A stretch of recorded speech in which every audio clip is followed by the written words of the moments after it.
This lecture video is on ionization energy.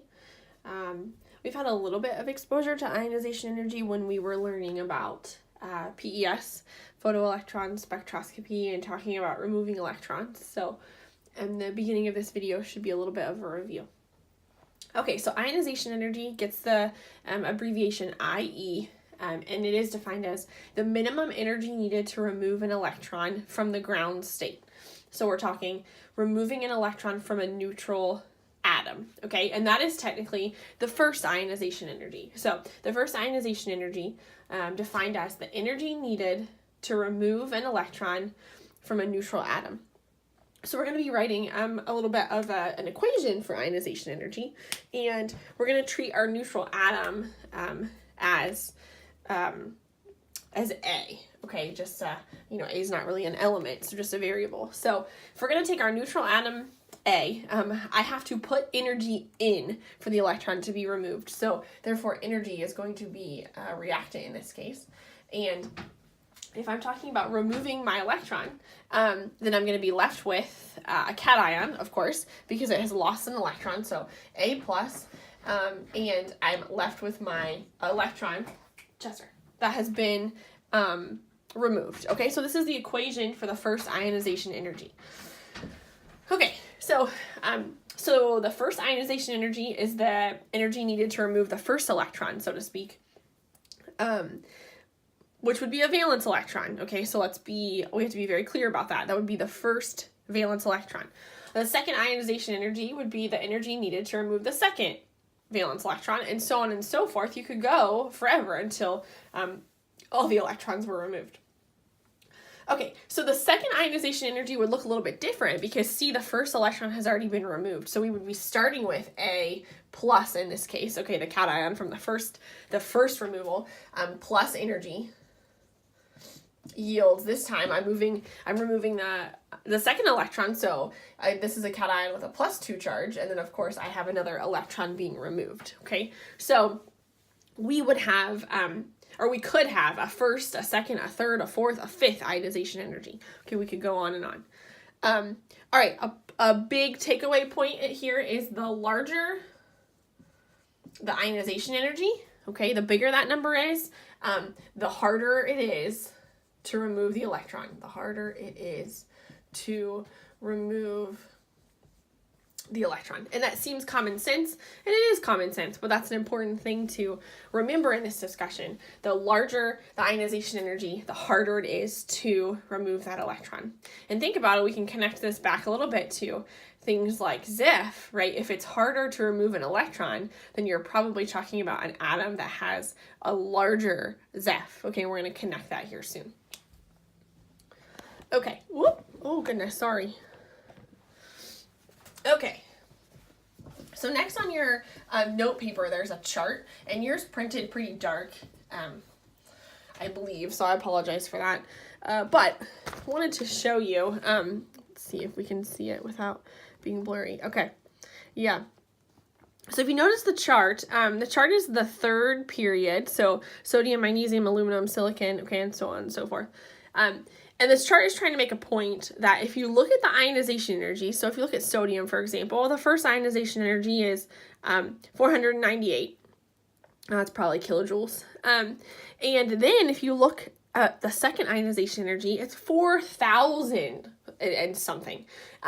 So the jump here in sodium between the first and the second ionization energy is huge, okay? And then if you look at magnesium, the first ionization energy is 700, okay? Second one is 1400, okay? It's big, but it's not huge, a huge difference. But then when you look at the third for magnesium, it's 7,000. So we're looking for the jump in this. And what's going on, and you can probably see my note paper, is that the valence electrons are the electrons with the smallest ionization energy, because it's easier to remove those.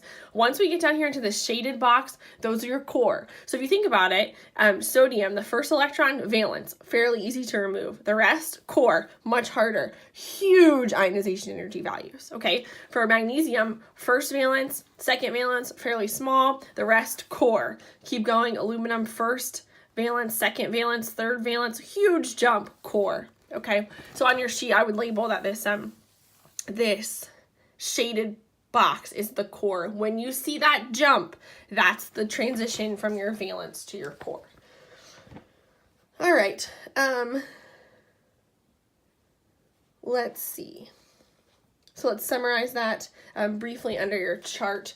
If you look, there's a pattern of the ionization energy. The first ionization energy is smaller than the second ionization energy, which is always smaller than the third ionization energy. Okay, so that's just kind of a fact. Why, of course, is the question. And the answer is that the electron is being pulled away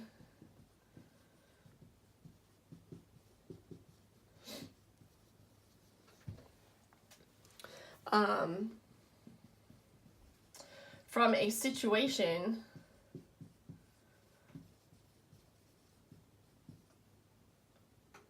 where it's more attracted to the nucleus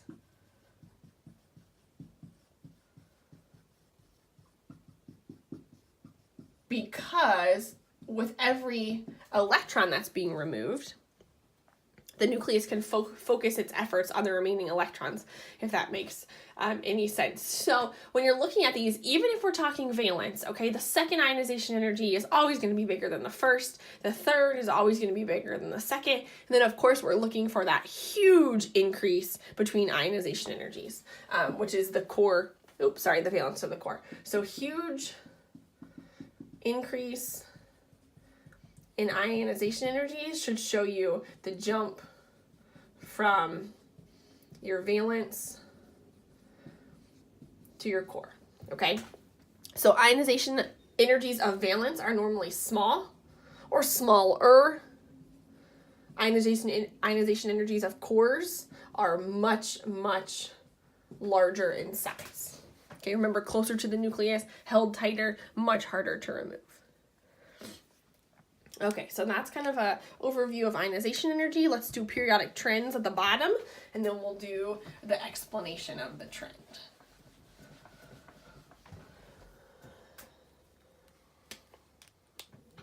All right, so we have, we're going to do a period trend, and we're going to do a group trend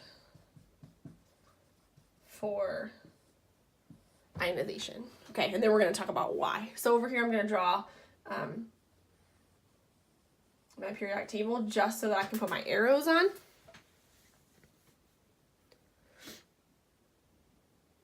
Okay, so the arrows for ionization go like this. Goes up, so it increases up and it increases over. Okay, so lower ionization, higher ionization, lower ionization, higher ionization energy, okay, based on my trend. So period trend, let's see, we just said it. Ionization energy increases from left to right.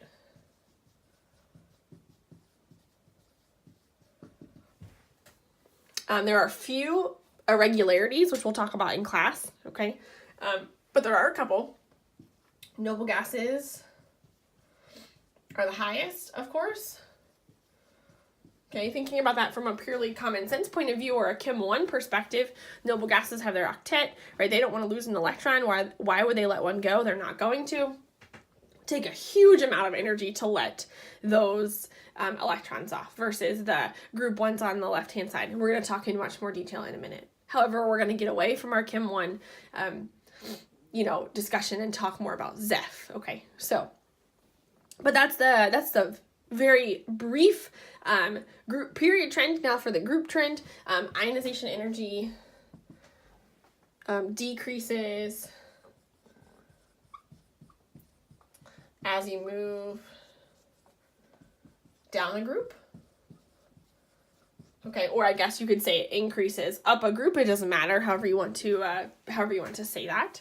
And so that's just a statement of the trend. Okay, we have not discussed why, which of course is the much more important part, but we're going to do that on the back where we have a little bit more room. Okay, so ionization energy is in kind of an up and over trend, and now we're going to talk about why.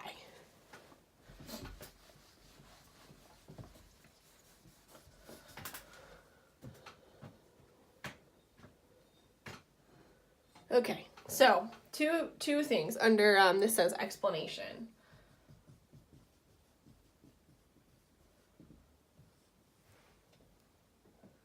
Okay, so ionization energy depends on two things. One is Zeph, and two is distance from the nucleus. Okay, so if you remember from doing atomic sizes, we talked about how the atomic size also depends on two things. It depends on the distance from the nucleus, meaning in terms of how many energy levels there are, and we also talked about how it also depends on Zeph. So this theme is going to run through this chapter. Okay, so we were talking about atomic size before, deals with distance from the nucleus and Zeph, and now we're talking about ionization energy, also deals with distance from the nucleus and Zeph. So once you get a handle on these, the trends aren't so bad. Okay, so let's talk about periods. Pardon my dog growling. Okay, so we're talking about a period. If we're looking, let me put my periodic table back up here so we can reference it. Okay, so ionization energy looks like that. So moving across a period, we've already talked about ionization energy increases left to right. Okay, we talked about a common Chem 1 example, but the real deal here is Zeph. Okay, Zeph is the huge player. So as Zeph increases to the right, ionization energy also increases. Okay, and the question here is why? Because that's just a broad statement, but again, it's a little bit of common sense. Remember, Zeph, is your attraction to the nucleus. So if, for example, fluorine, okay, who's all the way over to the right almost, if fluorine has a large Zeph, okay, which it does, that means those electrons are being held pretty tightly to the nucleus. So if the electrons are being held pretty tightly, then the energy to remove them is going to be pretty high. So this is a directly proportional relationship. Okay, as Zeph increases, ionization energy also increases. So let's see, stronger attraction to nucleus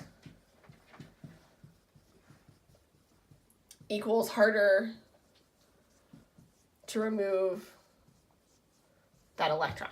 Okay, and the opposite of that is true, of course. If I'm going to talk about a group 1 element like sodium Zeph, it is only 1, right? It's only experiencing a pool of 1. So because the Zeph is smaller, the energy needed to remove that electron is also smaller because it's not being held as tightly, okay? So talking about ionization energy going across a period, okay, either whatever direction you're moving, it's all about Zeph. So going across the period, it's all about Zeph.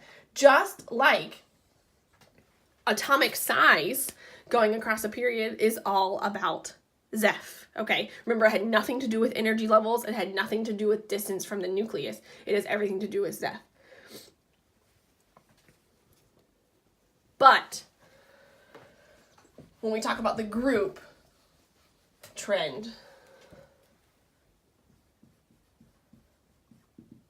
this is where it's different, okay? Because remember when we talked atomic size within a group had nothing to do with Zeph, because within a group, Zeph is pretty much identical. Okay, it had everything to do with how far the electrons were from the nucleus, or in what energy level they resided in. Okay, so within the group trend for ionization energy, it's very similar.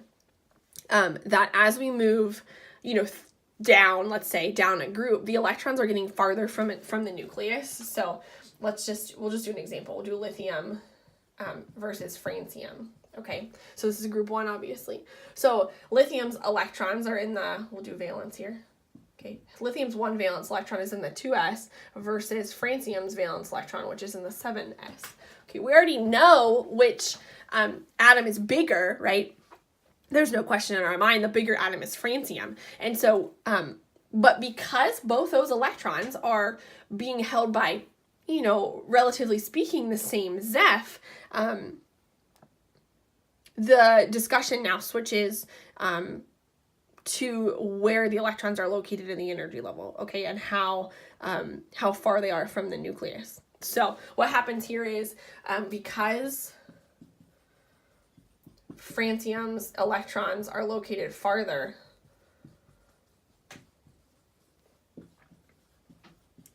they're easier to remove.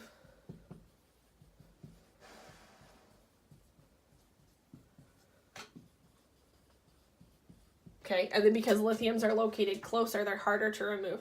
The best idea I can give you to attempt to make this make sense was kind of when I was using our classroom as an example with the energy levels. The first row was the first energy level, second was the second, so on and so forth. And I teach this in Chem 1, sometimes I talk about, this is so silly, but maybe it will paint a picture in your head. If you're going to try to, get away with something in my class without me seeing it, where are you more likely to get away with it? In the first row or in the back row? Of course, it's the back row because I just don't have as good of a visual, right, on my back row students. So it's the same thing with the nucleus. The nucleus has such a firm hold on the 1s and 2s, those core electrons, but the 7s electron, right, it's so far away, and all those electrons are shielding in between it, that it's going to take much less energy for that 7s electron to be removed than for lithium's 2s electron. Okay, so that's the trend within the group. The farther the electrons are from the nucleus, the easier they are to remove. The closer they are to the nucleus, like lithium, the harder they are to remove. But please don't misinterpret that as, still group 1, lithium, francium, all of those guys, they still are very willing to give their electron away because then they result, of course, in a noble gas configuration. But there are some differences between them. Now, this is not a hard and fast rule because there are a few irregularities, okay, a few that don't really fit this trend, but that is a discussion for an in-class lecture.